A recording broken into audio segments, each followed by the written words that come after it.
I'm Zane. Oh, I'm actually Aaron. And I'm Zane. There you go. And I should have said, welcome back to the Bold Parenting Podcast, so we know what we're called. Is that it now? Yeah, that's it now. All right. It's a bit I've seen a new cup. So. Oh, no, this is the future man. We're still built on discipleship. It's still our motto. It's the dual cup. But one of them says future families. Somebody says. No. All right. Has that. Anyway, welcome back to Bold Parenting. And today we are going to start off with a super quick shout out to the school group. Because if you're hearing this, I think this will be the last episode released in February, which means if you haven't joined the school group, go join now. Because if you wait, it will be paid. It's free till March 1st, and then it's not free. Oh, I wasn't looking at the camera. Then it's not free anymore. So go join the school community right now. Get access to a lot of handouts, a lot of, we're doing monthly blueprints. We're doing daily encouragement stuff. You can get connected with a lot of other families in the same boat. Now's your chance to do it. So go get on it. You're in a boat. Yeah, and we warned you, so don't be complaining. Yeah, come March 2nd, when I get all these messages being like, I have to pay thousands. I'm going to be like, sorry, I tried to warn you, but you didn't listen. So don't be that guy. Or do be if you really want to support us. Yeah, that's helpful too. Be that guy. Yeah, never mind. All right. Speaking of complaining, that's what we're going to talk about. See, that was Segue. That Seamless. was really smooth. Yeah. I didn't even realize we Like, we ruined it. So, what are we? This is like episode 33, I think. This is episode 33. Yeah. Jules and I have started watching a show recently called The Man on the Inside. Have you guys seen it?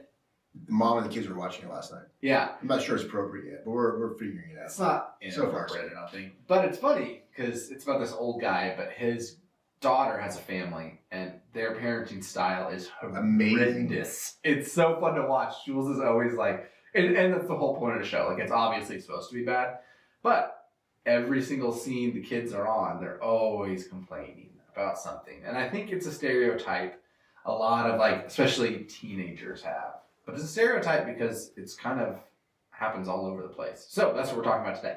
It's a true stereotype. Yeah. What do we call those? Well, that's why it's called a stereotype, because it's Is that just a stereotype? Yeah. Okay. Okay, it's just a stereotype. Yeah. Anyway. So we're talking about it because, yeah, so many parents, I think, are dealing with this issue or faced with this issue. So we want to bring it up because, again, it's a discipleship issue, right? So we want to talk about the biblical framework for dealing with it, the heart that we should have, and then different ways that it expresses itself and how parents can address it. So, Aaron, how does it start showing up in the early years? So Silas can tell us this because his children are in the early years. It's whining. Which I wouldn't know. My kids don't whine. Excellent, good. Well, I say this sarcastically, but reality is there's truth to it. You have to begin disciplining, not quite day one, but Year one. 172, whatever day it is when the kids are alert enough, aware enough to realize they're getting what they want by whining. Yeah. Right? And that just turns into complaining, which turns into arguing, which turns into get this kid out of my house. He's 16, driving me nuts. So we're in the, my kids are, for perspective, they're almost 18 months, year and a half. And so they do whine all the time. And there's nothing that is like more gear grinding than just, So we do bust for it and they do get disciplined. But one thing Jules always said. Podcast. How does that look? Yeah. Another age? podcast Yeah. for sure. Jules, so we talk a lot in discipleship about when you teach a kid to put off something, to stop something, you put on something else. So put off whining, stop whining, but then what do you teach to do instead? We teach them, like, we do everything we do with a happy heart. So we're like, where's your happy heart? Where's the happy girls? And then Jules lately will sing, I've got the joy, joy, joy, joy down in my heart. Should we have her on the podcast to sing that? We should. I think we should. Here's who we need on the podcast. So what's really funny is we have twins. So usually they both don't whine. I can't get my mic correct. Usually they don't both whine at the same time, but sometimes they do. But typically it's one. So they'll start whining and we'll be like, hey, like, happy girl. And the other one will look at her and go, joy, joy, joy. And they'll start singing. And it's awesome. So funny. It makes us laugh a lot. But they get it, right? And so it does start this early. Whining is a great place to start. So, like Laura and I have always said, the the first 10 years, you're in the trenches, man. It's like you are mentally, not mentally as much, physically wore out. Because, the kids are up early, want food, they're making messes, they're requiring lots of attention, right? You just physically get drained. If you don't do your job, right, that whining turns into what Zane's saying today, complaining, which turns into arguing, which is another podcast, right? You're setting yourself up for just a really sad life. But here's how it works, right? So your kids are whining. Give us a scenario. What would they whine about? They want something. Yes. Or they want to be, like, this is big right now because they love to be held, like, all the time, which is fun sometimes. But, like, I was cooking the other night, and I'm like, I'm not going to hold you right now. So they start to whine. Yep. So that's a good example of a kid whining, right? So she wants your attention. And if you give it to her, right, then she wins. And it's not about, like, your kid doesn't need to be held. This isn't a podcast about, oh, you're such an abuser because you don't give your kid any attention. It's like, that's not it. We're just trying to say, in general, right, whining is the kid wanting something. And when you respond by giving it to them, it just reinforces this is how I get stuff. And as a reminder, right, whining turns to complaining, which turns to arguing, which we're going to get into those in a second. So with that, think about, like, because we've done parenting classes for years. They all said the same thing. Whining is so annoying. And most parents just immediately give them what they want because it's not fun to listen to. It's way easier. So you're saying your little girls, like Jules sings a song, it gives them something to do instead of whining, right? We've talked about in the parenting class where there's a focus on something different because, again, they're just little minds. They're easily distracted. You give them what they want, that's a distraction, and they win, right? You give them a distraction that's actually, like, focuses on, like, hey, mommy's telling you something, listen. So we do that whole, like, fold your hands, right? So if they're sitting there continuing to whine about something which you've already addressed, get them, like, on a different page, so to speak. And maybe you've spanked them, maybe you've done whatever other discipline you're doing, but, like, they still need to learn, what do I do instead of this? Yeah. So it's like I've seen moms literally, they have those, it's like I don't know, toga, I don't know what it is, like a wrap. They'll have their kid on them, carrying them around all day long because, well, if I don't carry my kid, he just cries. And it's like, yeah, because he's training you. And again, nothing wrong with necessarily having your kid on you. Like, I used to have a backpack and I'd put the kids in the backpack just to give Lori a break and to know, okay, for the next hour or whatever I'm doing in the woods or whatever I'm doing with this kid on my back, Lori doesn't have to be in charge and think, okay, she's needed a break. So you help each other. You never got chainsawing. And I did. I weeded, I chainsawed with a backpack. The fact that none of us, like, lost an eye to one of those days is insane. But it wasn't in response to a kid whining. Right. It was, hey, I want to spend some time with you. And it wasn't for the kid's sake, to be honest. It was for mom's sake. And again, that's gender roles, right? Like last episode, it's just me saying, mom needs a break. And I'm gonna give her one. But not by giving the kid everything he wants or by giving the kid, like, a distraction that works. Like, I guarantee with your little girls, if they were whining, a super easy solution is put down what in the middle of them? A screen? Oh, I thought you were going to say ice. They love ice. Well, that's a screen. It'll work instantly. Oh, yeah. And it's like now you've got their attention for a long time. And they're content, they're happy, they're smiling, and mom's got peace and quiet in the kitchen. That's what people do. But if you train early, it's like chores, right? Again, you're trying to avoid something which distracts the family from being one. Something which is irritating, and which means your day is going to be more stressful. You're just kind of wore out faster because this kid's been whining all day. But again, replace it with something different. Proper words. Like some moms will say, use your words. Yeah, that's what I was going to say. What we do, which is, like, use your words, which is just sorry, a little bit of a noise there. So use your words, which is, or in this case, they sign a lot, right? So hold please, or toy please, or book please, whatever they're asking for. And sometimes they get it if it's appropriate, and then sometimes they don't. And it's like, no, and you still have to be a happy girl. And okay, so that's what you just said is actually probably a better tool for a mom. That is, you're giving them an alternative to whining. Yeah. Not just disciplining them, but, like, here's a solution. So when you say use your words or signing, kids can't speak. Like, your little girls are, you said 18 months? So they're just now getting some words, and they're pretty blurry still. They don't really, the words aren't clear. But they can sign. I mean, it's crazy. Kids aren't stupid. They have a lot of abilities. And if you just take some time, it will take you effort. But if you teach them, drink, you teach them, more, please, thank you, right? Those things, they won't be whining near as much because they can express what they're wanting without just making a guttural noise over and over and over or louder. So that's an amazing tool, which takes an effort. But if you compare that effort with putting up with whining forever, it's well worth it. Yeah, you just don't enjoy your kids. And also, as the parent, it makes you feel like, because sometimes I think if they don't have an alternative, then I would feel pretty bad saying like, well, don't talk to me, essentially, because that's the only way. If that's the only way they know how to communicate, well, then there probably is an issue with that parenting style. But because I know they're capable of signing and saying a lot of words now, it's easier for me to be like, you're a big girl, like you can talk, you can sign. And sometimes they won't, and it's truly like, sometimes they're truly just like stubborn and just kind of want what they want, or they're tired or whatever. But as a parent, it kind of gives you an out, because they're capable of this, versus if they couldn't communicate any other way, then I don't know what I'd expect. So biblically, Zane, I think, have you already read a verse about complaining, whining, or no? I haven't. So give us one, and we'll relate that to even to little teeny kids, like the cute little twin girls I know in this house. Philippians 2:14-15 says, "Do all things without grumbling or disputing, that you may be blameless and innocent, children of God without blemish in the midst of a crooked and twisted generation, among whom you shine as lights in the world." So we're getting ready to do the school community, right? And one of the things that Silas has assigned to me, because Silas is in charge, or he thinks he is at least, is run this book club thing.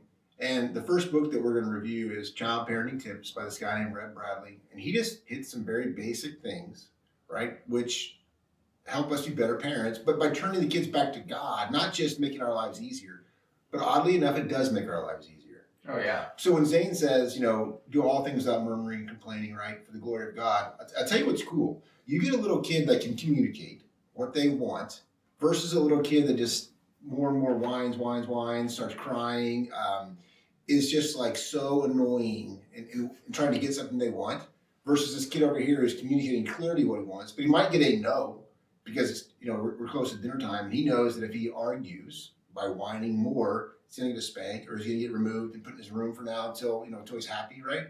It's like he knows what's coming. This kid just keeps whining until he gets it. Here's that thing about bringing glory to God, right? Glory to God is by enjoying the fruit of your womb with these kids. Nobody enjoys your kid when they're just annoying. That's just fact, right? And it's like our kids are to be a blessing. When the whole verses, there's all kinds of verses in Proverbs about children are arrows and blessings from God and all this stuff. That's only true if you're doing your job. Yeah. They're just an annoyance, and they're like a burden. They're not bringing glory to God if they're whining, arguing, complaining. It's like those things are true if you're doing your job. And every kid can get it. Your kid isn't the exception. Your kid, but my kid's different. I heard it so many times in the last 40 years. I'm like, no, they're not.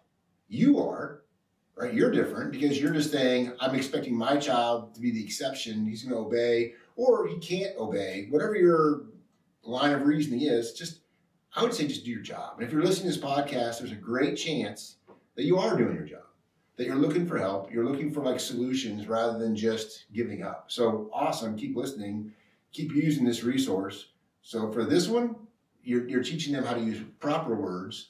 You're teaching them how to express what they want, right? Not always getting it, but they know what's coming if they say it again, or if they whine again when they didn't get it for a good reason, right? Moms, like I said, if dinner's in 5 minutes, you're not going to give them food or water or whatever they're wanting because we're having dinner in a minute. You're training your kids. Once a child enters the home, regardless of the parents' intentions, the training starts, right? Oh, yeah. From the moment they're 0 days old. And you're going to be training your kid, or like you said, your kid's going to be training you. And if you give your kids what you want when they whine, then why would you expect them to not do the more adult equivalent of whining, which is complaining or throwing a fit? So moving on. So what about when your kids, how does it start to come across? Let's say between the ages of 6 and 10. So now they're talking, right? They're a lot more independent. They're a lot more free-willed, honestly. Yeah. Maybe a good word for rebellious. But how does that start to come across, and how do you start to deal with it then? Yeah, so it's the same, right? They just have better words for it rather than just this noise, this guttural noise that annoys you. Now it's like, Mom, why? And they'll ask again and again and again, and you just give it to them because again, you're tired of it. It reinforces. So you've got to teach them, first time obedience. You've got to teach them when they're asking for something that isn't appropriate, right? They're whining and complaining, which turns into arguing, but we'll stick with whining or we'll stick with complaining right now. But I'm hungry, right? Or I didn't eat lunch, or I didn't like what was for lunch. And again, if you're catering, like you mentioned that show Man in the Middle, it was funny because one of the last episode I watched of that, they're at the dinner counter and they're all asking for something different. Yeah. And the whole emphasis was funny because mom and dad obviously give them whatever they want, not the family meal. You've trained them to be like picky. You've trained them to be ungrateful. So this whining and complaining, it kind of like is a correspondent to they're not being grateful. And I think it's actually in your show notes at some point, right? So maybe there's another verse saying that we can be, okay, how do we relate this to something spiritual, not just our inconvenience or our annoyance, but rather... 1 Thessalonians 5:16 says, "Rejoice always, pray without ceasing, give thanks in all circumstances, for this is the will of God in Christ Jesus for you."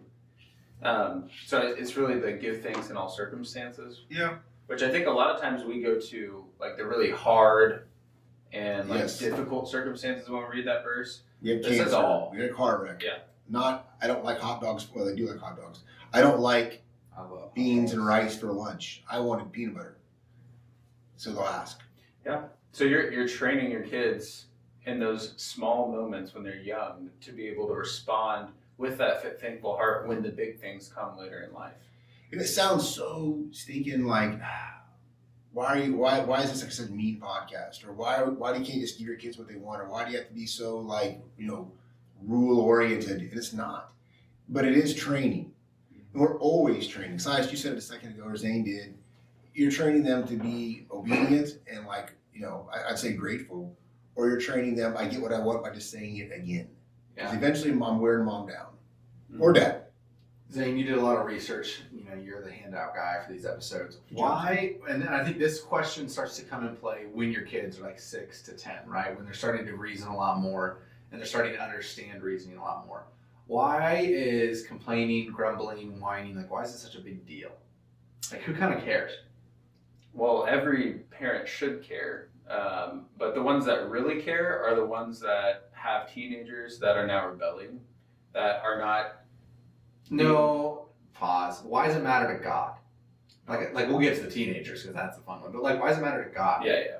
I didn't know what you were talking about. Okay. Do we actually pause? You just guess? No, I'm not saying you just pause. paused me. Push pause. We'll get to that in a minute. But why does it matter to God? Because that's sort of what we have. This is the age where you start teaching them. Because you just tell them, no, we don't do that. It's like, well, that's true, but why? Because I think that starts to help parents understand and the kids start to understand. And when you're talking to a kid, right, putting on a different behavior only matters if that different behavior is driven by something in our heads, biblical, right? Well, I think it's because it goes back to a heart of, do you trust God to give you everything that you need? If you look at the pattern, I was actually just talking about this with my wife yesterday, because we've been reading a little bit in the Old Testament, or I have in my quiet times, and there's this pattern that arises where Israel starts to grumble and complain against God after a period of time. Usually, like he does some amazing miracle, right? For them, delivers them out of Egypt. Provides food for them against all odds, and they start to grumble and complain against God. And the heart of it is they no longer trust God. They doubt His goodness. They doubt that He loves them. They doubt that He's going to provide for them and their needs. They become ungrateful. They become grumblers, right? And that's really the heart behind it. So when your kid is doing that with you, you have to be thinking as a parent, it's not just about me. This is the attitude they're going to take to their relationship with God someday, once they start developing that relationship. And it's going to become a spiritual struggle as much as it is a relationship struggle between me and them. And we've talked about this on several podcasts, like with obedience. When we had that podcast, it's hard because you don't, this is a personal thing for parents because it feels personal. It's like they're getting on my nerves, right? So you don't want to react in a selfish manner as a parent, I think like there's some guilt there. It's like I selfishly don't like it when they whine, so you feel like, oh, I should probably just give it to them. But like you guys are both saying, you're training them ultimately, I think, for how they're going to view their relationship with God and struggles that will come up with that. So if you have a big picture and addressing it, I think it'll make it a lot easier. Because I work with students that are like 14, 15, all the way up to like 18. And it's a whole different animal when you have a kid that's grumbled and complained pretty much their whole life to get what they want. Mm-hmm. And now it's turned into, if they're not getting their way every moment of every day, then they're not going to be pleasant to be around at all. Well, and not only that, yeah, it's just a different form of the same fit they've thrown since they were 18 months. Or it just gets uglier because now they're bigger. Oh, it's dangerous. And dangerous, yeah. So Philippians 2, 14 through 15, do all things without grumbling or disputing, that you may be blameless and innocent, children of God without blemish, in the midst of a crooked and twisted generation, among whom you shine as lights in the world. Mm-hmm.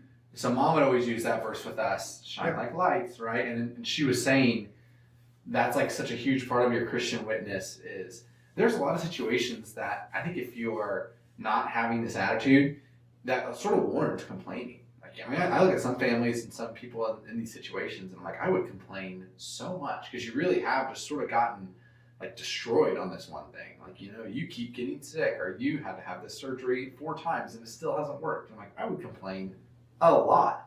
But I think that's where when you're talking about raising your kids to be kids who glorify God, right? That's a big focus here. That's a huge way we can glorify God is finding these horrible situations, because situations are horrible sometimes, and still choosing to say, yes, this sucks right now. Yes, this is hard, but I'm still going to choose to like have a joyful attitude and glorify God in it. And so when you talk about just like witness and standing out in the world to your kids, I think this is a huge aspect. And I mean, I remember just like when we started working and when the kids start working at like Chick-fil-A and stuff, one of the first things a lot of people say is like they're always happy, even if it's like a hard day, they're always having like a good attitude. And I think that's a huge testimony to what Christ has done in their lives and what they've been trained to show. I saw this video this morning. You know that song by Forrest Frank? Oh, here we go. Forrest Frank. I don't listen to secular music. It's not secular. But I love his music. I don't want to We know you be do. like, Him and Taylor Swift. vanilla or whatever. But he has a song called "Thankful," and it's really catchy. A lot of people have like made reels to that song. I don't know what you just said. Could you sing it? I'm not gonna sing it. But I saw this video of this lady who looks like she's living in a tribe somewhere in Africa, and she lives in like this clay hut and is barefoot and is working on like grinding flour. It looked like for dinner that night or something like that, and she's playing the song. And she's like, I'm so thankful. And, you know, she's just happy and everything. She's like, I have everything I need. Are you sure this was an AI? No, it was real. So you're telling me she lives in a clay hut But I was and is grinding flour, but she has an iPhone? She probably does. No, that's how it's so Probably. weird. But they do. They all have phones somehow. And she's listening to Forrest Frank. Forrest Frank. Awesome. But Not reggae. the thing that's funny to me is I'm sitting here thinking about any of our students. Yeah. I'm like, if we dropped them there in the same conditions, they would be whining and complaining about every little thing. And that I mean, person's to be just sitting fair, I there probably like, would too. right, but why? Because I'm ungrateful. Yeah. Yeah. That's the thing. So it was just like, it was a cool like heart check, which is, it's like a dumb video, but it's like, man, if I was in that situation, would I be grateful? Would I be thankful? And so I think even as a parent, you need to like check your gratitude and what you're modeling to your kids. Because as Americans, we have so much. Oh, yeah. And I think that's what actually makes us more ungrateful. So stick with the discipleship idea, right? When they're little, you're just instructing them. No whining, have a happy heart. When they're getting older, like let's say 10, 8 to 10, whatever, you're giving the reasons. You're helping them understand what it means to be grateful. What it's saying to God when you're not, right? You're ungrateful, you're unthankful, you're like, you're coveting what somebody else has. There's so many laws and rules that God has laid down to help us survive in a world that's hard, right? And like Silas said, if we're just doing this when the big stuff comes, that's too late. Yeah. It's like you're doing this when they don't get what they want for breakfast because you haven't just catered to every little whim they want. Like you guys have this funny thing where you tease mom about rocks and sticks for breakfast because there was a time when she was doing this. I don't know what it was. Something It healthy. was some horrendous form of like hot cereal, but Yeah. it genuinely, we called it rocks and sticks because it tasted like Rocks and sticks. like this. One I imagine like medieval gruel. This is what that. I mean, But she didn't care. oh, It wasn't like, oh, don't, if you don't have to eat that, have an English muffin with strawberry jelly. That's what I was having probably. But it's like rocks and sticks to serve. Everybody gets rocks and sticks. yeah. And it's like what to happen with that with a grateful heart. And it's like, but yeah, teaching the small moments, the daily things, or the whining again, it just amplifies. It does not magically go away. Even if they give their lives to Christ and there's this neat transformation, he's a new creature, they have the old habits. And it's like, it's our job. You're on it from day one, or roughly day one. Funny example. You said, Zane, that like sometimes we almost have too much stuff, so if we complain more, right? Oh yeah. So prime example. I don't know what made me think of this. Maybe rocks and sticks. When we were little, if we ever like a cardinal rule in the Bowman household was you don't complain that you're bored. Right. Because that's the thing. A lot of kids. I think that we hear that a lot from kids, and that maybe less now because of screens. I would say. But I'm bored. I don't know what to do, especially if your kids are homeschooled at home all day, right? And we would say that all the time, like, Mom, I'm bored, or there's just nothing fun to do. You remember what Mom would do every time we did that? Probably give you a job. Yeah, like, oh, you said you're bored. Here's a chore you have to do now. And it's kind of funny. And it's teaching them that, like, man, if you're going to find ungratefulness in poor you have nothing to do. Like, that's a pretty good position to be in. Well, let's change it. Let's give you some work. Yeah. Well, and then teach the alternative in discipleship, right? Boredom is a gift. Yeah. It sounds weird, but it's time to meditate on either A, resting, or B, looking at what you have and be thankful for it. But not just like, I'm not being entertained right now, somebody please step in and fix that. Right. Because that's what we've done. Right. So, And I think a lot of adults would be in the same boat. averse to being bored today. And it also forces you to say, oh, go do something like fun. Like force yourself, go be creative, go build a fort in the woods or burn the wood pile down. Yeah, and just to encourage, the hard part is as parents, we're so guilty ourselves. Like when I look at my screen time, or I look at like what I did like last night, when I had a down moment, it's like if I use that time poorly, I have a hard time trying to redirect my kid to use his time better. And it's like, well, you being a not perfect human and even a hypocrite at times doesn't mean don't do your job. You still have a stewardship with that kid. Do your job. And get better yourself, but do your job either way. So speaking of that, there's an interesting thing here. So we either train our kids or kids train us. But when we're talking in the age we're in right now, which is we're saying like 8 to 10ish, it's a spot where they really start even more than they have in the past to emulate your behaviors and your attitudes. So when you say you can't really expect them to do it if you're not, I think this is a great time. If you have a kid that's around that age and just complains about everything, I would really evaluate like you and your spouse and think like, what do I do when things don't go my way? Is my first reaction when I get cut off on the highway to start complaining, or did you just give me eyes? No, Oh, I was scratching. thought you were calling me out for Right. range. Oh, thank you. But like, what's my first reaction? Right. Because I think, like you said, this is a great time to make sure. I don't know who said it, but someone said raise children up in the way they should go, but then double check and make sure you're there too. And so I think it's a great time to really evaluate, am I a big complainer? Like, do I tend to always grumble the moment something doesn't go my way? I'm guilty of that a lot. Because I'm like, oh, well, who cares? I'm just talking to my wife. But if that's like my attitude, then that starts to become a big downer. Yeah. I think to help parents kind of break this down even more for like a discipleship purpose, the heart, as we were kind of talking about and I was alluding to, talking about Israel, behind this complaint is usually pride, or it's impatience, or it's unbelief. Yeah. Right? So it's pride saying like, I want what I want and I deserve it. Right? Yep. It's impatience being like, I want it in my timing.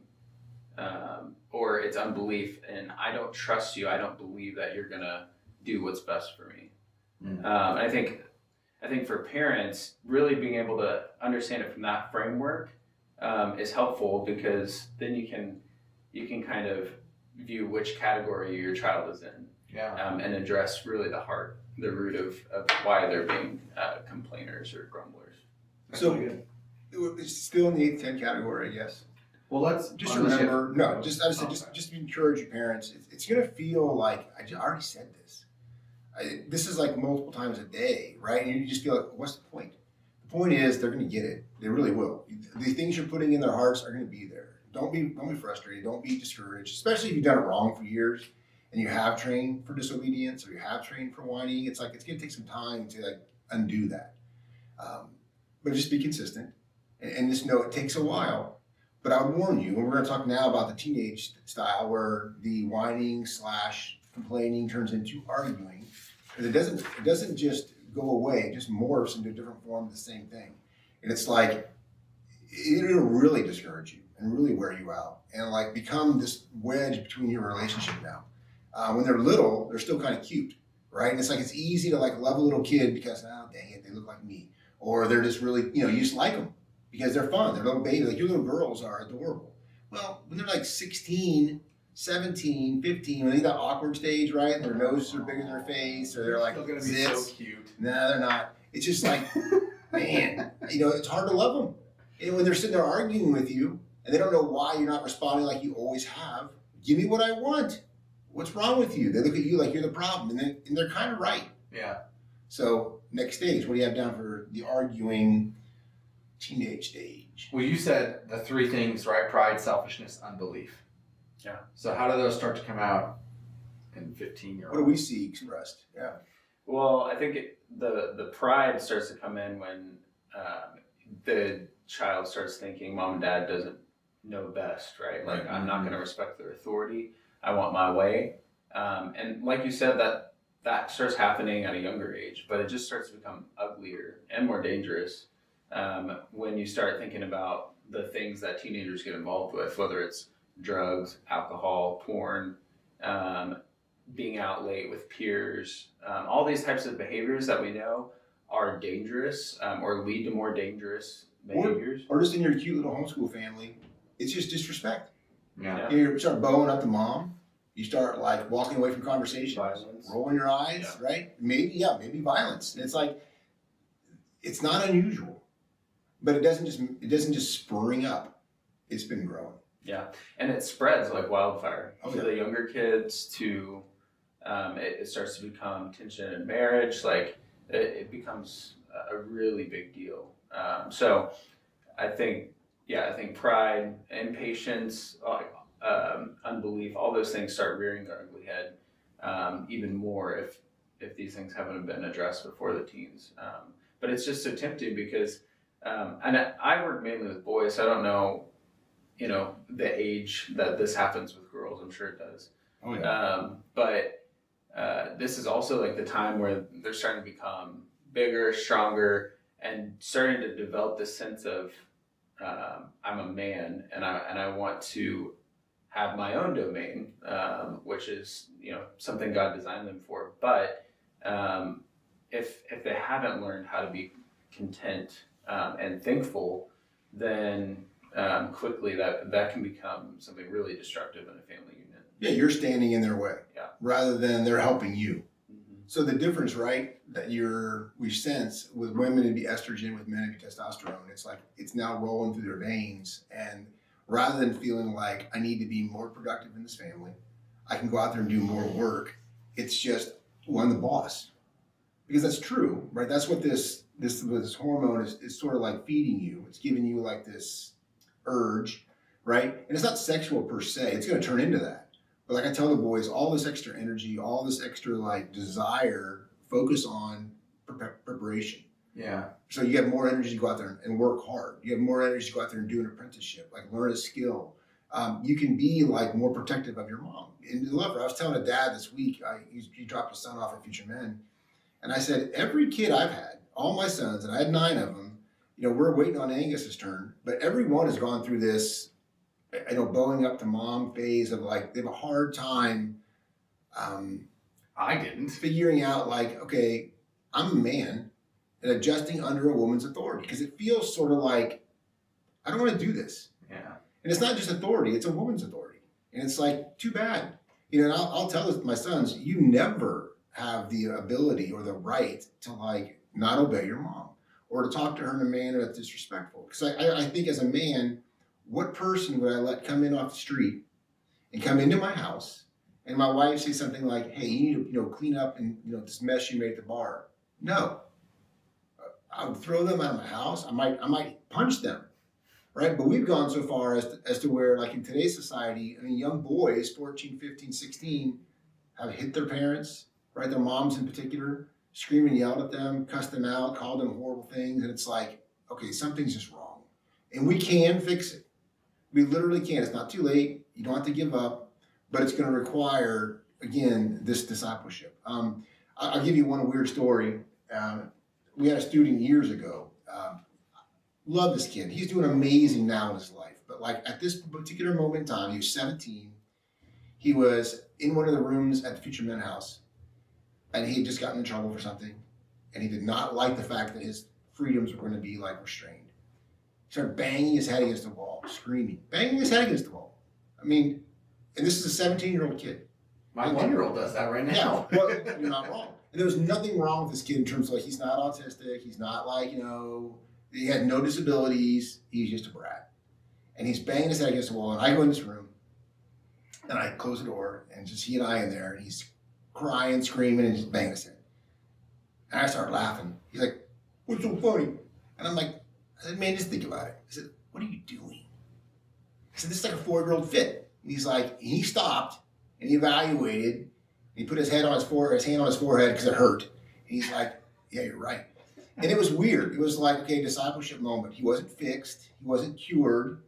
But because I haven't been wore out by him in particular, right? And there's not a lot of water under the bridge, so to speak. It's easy to relate, sort of. And he's a little more ready to listen because he's a little bit embarrassed. But when I said, this is just a 4-year-old fit, he quit. And that was the start of he and I, at least, the upward momentum in his life. It was pretty cool. And my encouragement to you parents is, if you're at that stage where now the kid is in the arguing mode, don't give up. Don't stop, right? If they're a danger to your family, you may have to seek intervention or even like something like Future Men. But like, if they're still at the end of the day, they stop and they'll submit to your authority, keep working with them. But stop like rewarding their, whatever it is they're doing to get what they want. Stop giving it to them. You've got to like take control back. And it's not a power struggle. It's just they're inappropriate. You're not inappropriate for saying, here's the food I've made for dinner. This is what you're going to eat. And they push it back and say, yeah, I don't want this garbage. Give me something else. So they go to the refrigerator and make something different. It's like, no. And that's not you being selfish. That's not you being, this horrible person. It's them learning contentment, them learning thankfulness, them learning the things they should have had probably more of growing up. But again, not too late. Just start doing it. We talk a lot about boys right now. Yeah. I think this... It goes both ways. Well, I think, interestingly enough, with the boys, it tends to come out more when we're talking about going on from complaining to arguing. Yeah. It comes out more physically, right? More aggressively. Typically, yeah. With girls, I think it actually goes not unnoticed, but unchecked a lot more because it usually doesn't come out physically. It usually comes out as like sass or like way more like the roll the eyes, like whatever, like, you're just going to do what you're going to do. How do you deal with that? Because it's kind of a whole other ball game, and it's actually, I think it's way easier to let it slide because it doesn't seem like that big of a deal. Well, they're just kind of having an attitude, Yeah. Versus all like, teenagers do push the this. hole This in is the wall. teenage rebellion. Yeah. So how do you deal with it more from the girl's perspective? Like, I know I haven't seen it. You don't do it with the Future Men. So what have you done with your girls? With our girls, honestly, we haven't seen it much because, again, and it's not like, oh, we're the perfect family. We are not the perfect family. We have lots of problems. But it usually doesn't get to that level because it has been addressed when they're younger. But I worked in programs. I worked at like lockdowns where it's like you see plenty of it.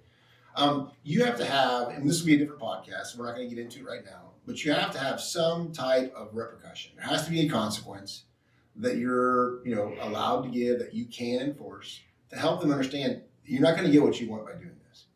But yelling back, because what a lot of parents have done is, especially when they're like 13, 14, the parent starts with an angrier response or a louder response, and it works for maybe a week or two or a month, right? And then the kid just realizes, oh, nothing's really changed. Mom's just yelling more now. Who cares? The relationship's getting further and further away until finally you just can't wait till they're out the door and gone. And again, this might not be your family. It might be like still pretty mild, but it's there, right? Maybe it's just the rolling of the eyes and they walk out of the room and leave their food on the table. Or she didn't clean up her mess. Or she didn't bother to like not go with those same friends again. Or she wore that skirt that you didn't want her to wear. Whatever it is. It's like you've got to figure out, okay, I've got to take control back. Not because it's a power struggle, not because I'm so, arrogant, because it's your job. And you're trying to help them be better people. So again, you're jumping into discipleship with her, you're going to a room, taking the time to talk. It may take a while, right? It may be like she's not willing to talk like right now, or if I just go in there, it's going to just heat it up more. Well, typically once in our brains, right, it's all chemicals. When those things settle down, maybe 20 minutes later, an hour later, you go have your conversation and follow through with your consistent discipline, whatever it is, right? You're losing certain privileges, or you've got this other responsibility now, or you lost this ability to go to this place, whatever.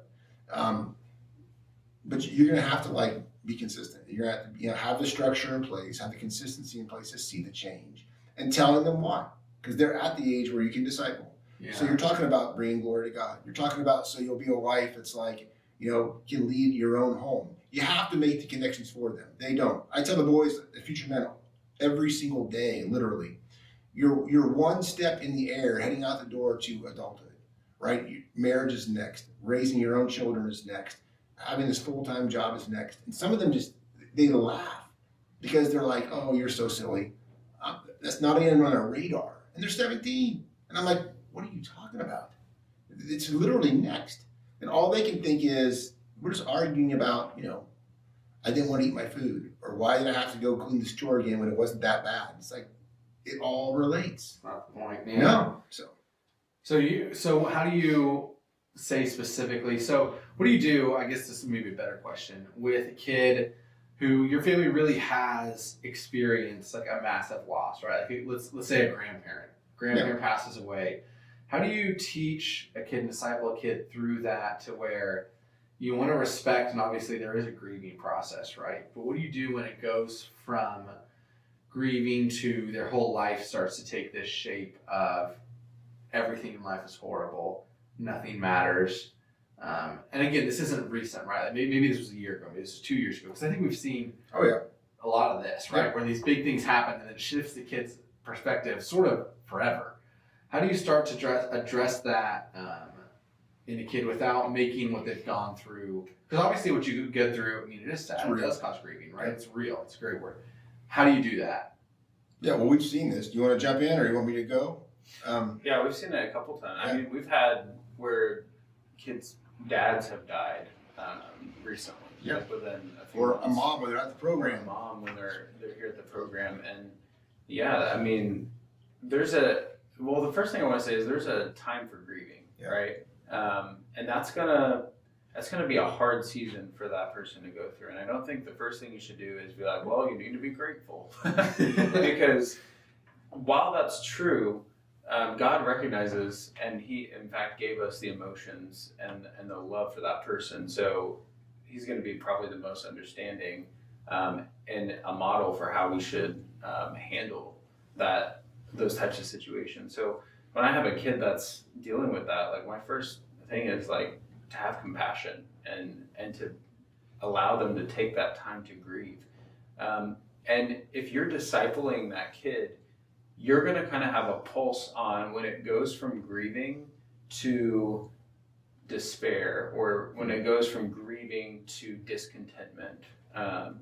And maybe not at first, maybe you're, and I would say it's probably good to err on the side of compassion. But at some point it does make that transition if they don't kind of snap out of it themselves. And that's where it's like, okay, now you have to still tread lightly at first, but you have to start helping that person realize that even though this terrible thing happened, God is still God, right? He's still in control. He is going to somehow use that terrible thing ultimately for good in your life, even in that person's life, and start helping them see the bigger picture. So practically, yeah. So they're going to have this. This is whoever's listening to the podcast, you're experiencing this now, probably somebody is. And it could be something simple like, I shouldn't say that, but like death of a dog, right? It's like, that's a good practice for the death of, a grandparent or a spouse someday, or, whatever. So your son has a dog die, or daughter has a dog die, whatever. Something that's real, and it's decent size. It's an emotional hit, right? There's this idea of like understanding. You're walking them through like the problem of evil, right? And again, this is all discipleship. Mm-hmm. You're walking them through. It wasn't meant to be that way, right? So you're making sure they understand the foundations, and hopefully this is already laid. But if it isn't, you're laying it now. Or you're reminding them, connecting them. Probably that more than anything else, yeah. And giving them this chance to make the connections. And then, right, you're deciding as a parent what's not healthy. Well, what's not healthy is they're not getting out of bed, or they're just like, they're using this death as an excuse to list like, I'm not participating in things anymore. I'm done. I'm not going to come to dinner. And so you start bringing them food to their room. And you have this, like, they're really experiencing this deep grief. It's like, no. That's not how life works. And God doesn't man, it's tough. I get it. It really does hurt. We've had these things happen in our home. And yes, there's, like Zane said, Ecclesiastes, there's a time for mourning, and then there's a time to move on. And you do move on. And it's like, you never forget the person. You never well, now I don't care about this dog anymore. I've moved on. It's like, that's not that. It's just you realize, but I start to live. There's an expectation on me. And that's like even with these kids where it's like, you still have to function in your life, even though you didn't get what you wanted in that relationship with that girl, or with that animal that died and it won't come back, or you did not get into the college you were hoping, or you didn't make the football team.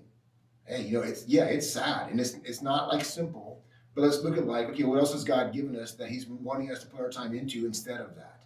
Because we were open to letting you do it. We were happy to help you. We even encouraged you, watch the stuff, but it didn't work out. So now what do we do?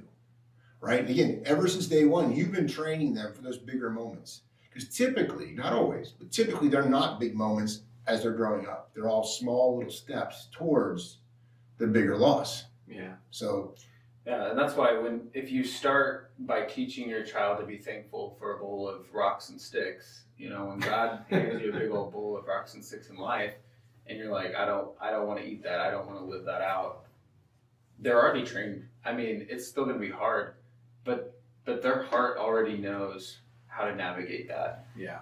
So that's we'll end because we're out of time. But on the rocks and sticks, it's a good place to sort of jump off because it's a lot of parents listening to this are in that phase.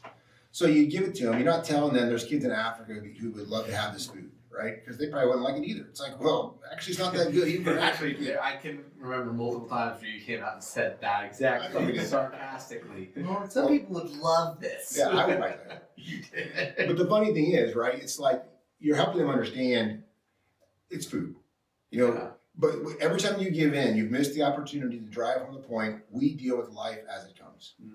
And today, it's a meal that's not your favorite. The Lord taught the kids that early on. They're allowed to say, hey, it's not my favorite. Good, you don't have to have seconds.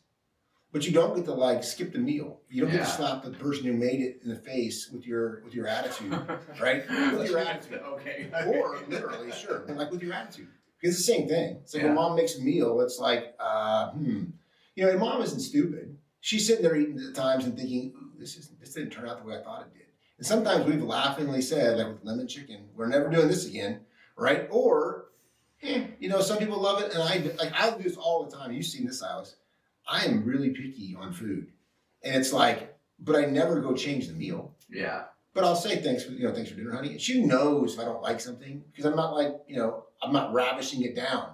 But I'm never thinking, why'd you make this crap, right? I'm thinking it's food. So it's we're eating. And as soon as you're full, it doesn't matter if you eat a steak or if you eat rocks and sticks. Your stomach's full. Still full. Dad's line for fun at dinner is she'll be like, well, what do you like? He's always like, tastes healthy. Yeah. She's like, is this good? It's healthy. It's healthy. Because it is. And the funny thing is, as we've gotten older, she hasn't changed. Yeah. Right? She's gotten more creative, I'd say. And we actually have more healthy food.